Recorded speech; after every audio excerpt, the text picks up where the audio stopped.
नमस्कार, मैं सुधाकर त्रिपाठी, जिला संत कबीर नगर और आप देख रहे हैं अवधपुरी न्यूज। ये संत कबीर नगर जिला के अंतर्गत नीबा होरिल गांव में हूँ और श्री राम महायज्ञ की यहाँ कथा चल रही है और रासलीला भी यहाँ दिखाई जाती है, रामलीला भी यहाँ दिखाई जाती है मंच के माध्यम से। और ये है लाल बाबा जी। जब यहाँ पे कार्यक्रम शुरू होने वाला था तब भी हम यहाँ आए थे और आप लोगों के ही थोड़ा थोड़ा सहयोग से ये कथा चल रही है।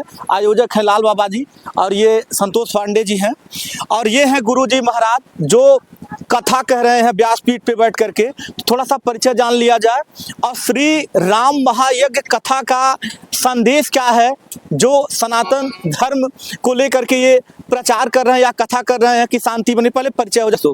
मैं तीर्थराज प्रयाग से आया हूँ जी। 40 वर्षों से राम कथा कर रहा हूँ। पूरे भारतवर्ष में कथा हमारी चल रही है जी। एक जगह मुझे कथा में जाना रहता है और कथा के माध्यम से ही लोगों का जन कल्याण हो सकता है जी। क्योंकि व्यक्ति इस समय 3 काल से परेशान है, वर्तमान काल, भूतकाल और भविष्य काल।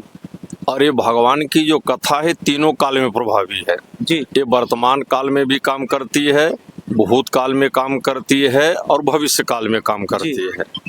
तो जैसे राजा परीक्षित का भविष्य काल खराब होने वाला था जी, श्राप लग गया था, तो 7 दिन तक कथा सुनने के बाद राजा परीक्षित वैकुंठ में गए और उनका भविष्य काल ठीक हो गया जी।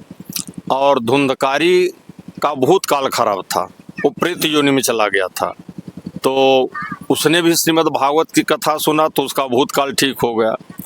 और श्री सीता जी अशोक वाटिका के नीचे बैठ करके भगवान के नाम का चिंतन और जाप कर रहे हैं और सीता जी बड़ी दुखी हैं और सीता जी ने अपना प्राण त्यागने के लिए 4 लोगों से आग मांगा और जब सीता जी को आग नहीं मिला तो ऊपर श्री हनुमान जी बैठे थे। श्री हनुमान जी ने देखा कहीं सीता का वर्तमान काल खराब न हो जाए, इसलिए उस वर्तमान काल को ठीक करने के लिए श्री हनुमान जी ने जो ऊपर से कथा सुनाया, रामचंद्र गुण बरने लागा और सुनते ही सीता कर दुख भागा। तो सीता जी का वर्तमान ठीक हुआ, राजा परीक्षित का भविष्य ठीक हुआ और धुंधकारी का भूतकाल ठीक हो गया जी।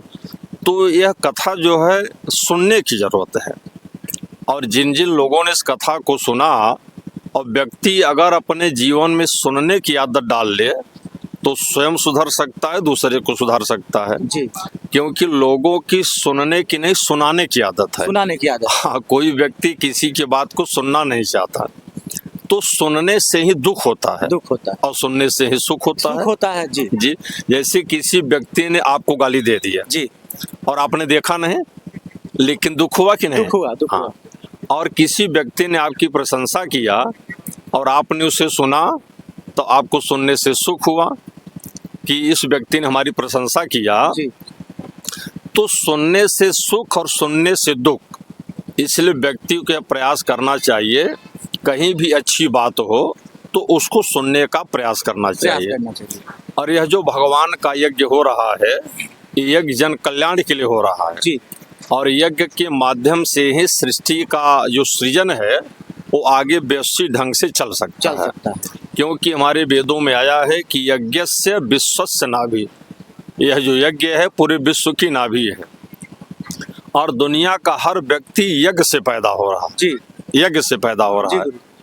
तो जैसे जब हम यज्ञ करते हैं तो पुराणों में आता है कि जो हम आहुति देते हैं उसमें से जो धुआं निकलता है उससे क्लाइमेट शुद्ध होता है जी, वातावरण शुद्ध होता है और यह देवलोक तक पहुंचता है। तो इसको पान करके देवता लोग प्रसन्न होते हैं, प्रसन्न होकर के जल की बरसात करते हैं जी।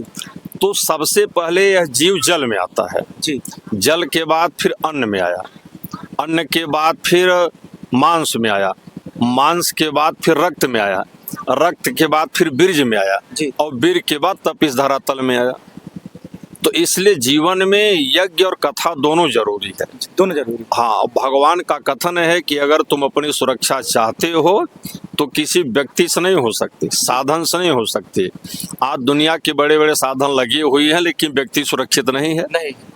और भगवान कृष्ण गीता में कहा कि भाई अगर तुम अपनी रक्षा करना चाहते हो तो एक काम करो, धर्मो रक्षति रक्षित।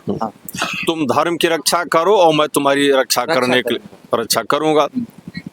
ये जितने भी कार्यक्रम यहाँ पर चल रहे हैं वो रास लीला, राम कथा, श्री राम महायज्ञ, ये 4 कार्यक्रम यहाँ पर चल रहा है जी। तो और हमारे यहाँ 4 प्रकार का धर्म है जी। सामान्य धर्म, विशेष धर्म, विशेषतर धर्म और विशेषतर धर्म जी। तो चारों प्रकार के धर्म को कंट्रोल करने के लिए हमारे संत लाल बाबा जी ने 4 कार्यक्रम रखा है। जी।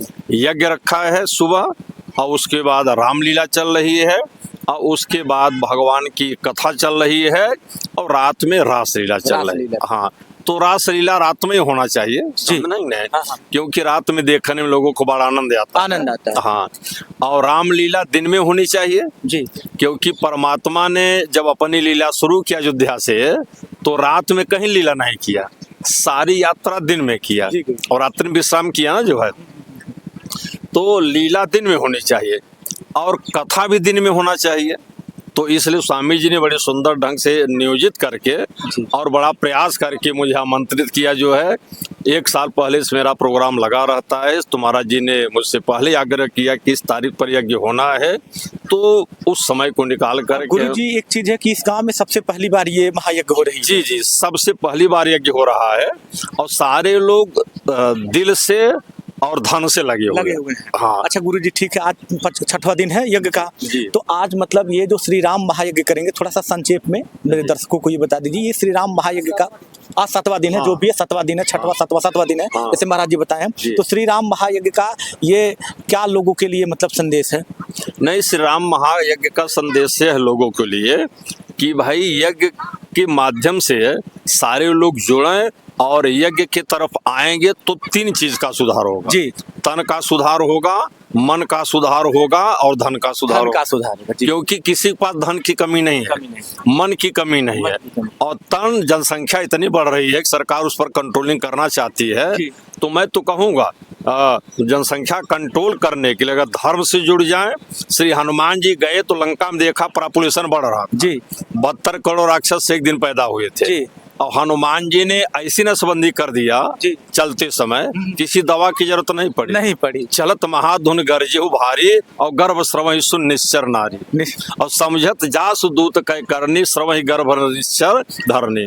तो जब हनुमान जी लंका में गए, गर्जना करके आए, उसके बाद से लंका में कोई राक्षस पैदा नहीं हुआ जो है। तो इस यज्ञ को मिटाने के लिए तमाम राक्षस वाले प्रयास किया करते थे, लेकिन इस समय ऐसी व्यवस्था है कि सरकार इतनी व्यवस्थित है कि आप धार्मिक कार्य को दिल से करो, दिमाग से करो, धन से करो, कोई आपको रोकने वाला नहीं है। तो सरकार भी देखा जाए अच्छा काम कर रही है। सरकार बहुत सही काम कर रही है, और ऐसी सरकार अगर बनी रह गई तो सनातन का विकास हो जाएगा और लोग सुरक्षित रहेंगे और शांति से घर में रह पाएंगे। अच्छा एक चीज और महाराज जी, लास्ट सवाल, जैसे कुछ लोग सनातन धर्म को नीचा दिखाते हैं कि ये सनातन धर्म तो कुछ है ये नहीं, ये तो ढोंग है, इस पे थोड़ा सा विचार हो जाए। नहीं, वो तो जो लोगों के समझ में बात नहीं है। इस सनातन को मिटाने के लिए जी एक कलयुग नहीं सतयुग से प्रयास चल रहा है जी। और सनातन का मतलब होता है कि जो व्यक्ति के तन के साथ सन करके आया हो उसी का नाम है सनातन। वो दिखता नहीं है, जैसे आप आटा को गूंथेंगे पानी है उसमें, लेकिन पानी दिख नहीं रहा है। तो इसी प्रकार से सनातन है। तो जो सनातन नहीं मिटा सतयुग में हिरण्यकश्यप के हुंकार से, जो सनातन नहीं मिटा त्रेता में रावण के अत्याचार से, और जो सनातन नहीं मिटा द्वापर में कंस के कारागार से, वह सनातन आज क्या मिटेगा? और लोगों के योगी मोदी की सरकार में भी हो सकता है। आप मान लीजिए व्यास फिर से बैठे, आप नहीं बोले, लेकिन मैं इसको कह सकता हूँ क्योंकि सही थोड़ा सा एक बार फिर से परिचय दे दीजिए महाराज जी अपना। तो मैं देखिए भाई तीर्थराज प्रयाग से आया हूँ और इस राम कथा को करते मुझे 40 वर्ष हो गया जो है। अब एक नहीं 80 रामायण पर कमांड मेरा है कथा करने का, 1-2 रामायण नहीं। रंगनाथ रामायण, कम्म रामायण, कृतवास रामायण, बरवय रामायण, लोमस रामायण, महारामायण, भुसुंडी रामायण, अगस्त रामायण, तो जितने जावा सुमात्रा में भी रामायण बने हैं जो है। तो सारे रामायणों का 7 वर्ष तक अयोध्या में अध्ययन करने के बाद तब इस राम कथा के क्षेत्र में थोड़ा सा आपका नाम सब चाहते हैं कि हमारे। मेरा नाम पंडित राम अनुग्रह त्रिपाठी, मानस सम्राट, तीर्थराज प्रयाग का मैं निवासी हूँ। बिल्कुल संगम के सामने प्रवास है जी गुरु। तो कभी भी आप संगम में आओ, वहाँ मेले के अंदर भी हमारी कथा 1 महीने तक निरंतर चलती रहती है। राम अनुग्रह त्रिपाठी। राम अनुग्रह त्रिपाठी। तो ये व्यासपीठ पर बैठे परम आदरणीय गुरु जी राम अनुग्रह त्रिपाठी जी हैं। कथा को लेकर के इनका जो संदेश है वो भी आप लोग देखिएगा। लेकिन ये है कि कथा कहीं पे भी होती है, जन कल्याण के लिए होती है। और सौभाग्य की बात है कि कथा के आयोजन करता ये लाल बाबा जी हैं और भी पूरे ग्राम सभा के लोग हैं, जैसे संतोष पांडे जी हैं, ऐसे तमाम लोग हैं, यज्ञ व्यवस्थापक हैं, ऐसे तमाम लोग हैं। और होना भी चाहिए साथियों। हम स्कैनर लगाए थे, इस पर भी हम स्कैनर लगा देंगे, आप लोग थोड़ा थोड़ा सहयोग करिएगा। तो ये यज्ञ जो चल रही है और ही सुचारू रूप से चलेगी। और 24 तारीख को यज्ञ का समापन है, बहुत बड़ा भंडारा होगा। आप सभी लोग प्रसाद ग्रहण करने जरूर आइए। जय श्री राम। मैं सुधाकर त्रिपाठी, जय हिंद।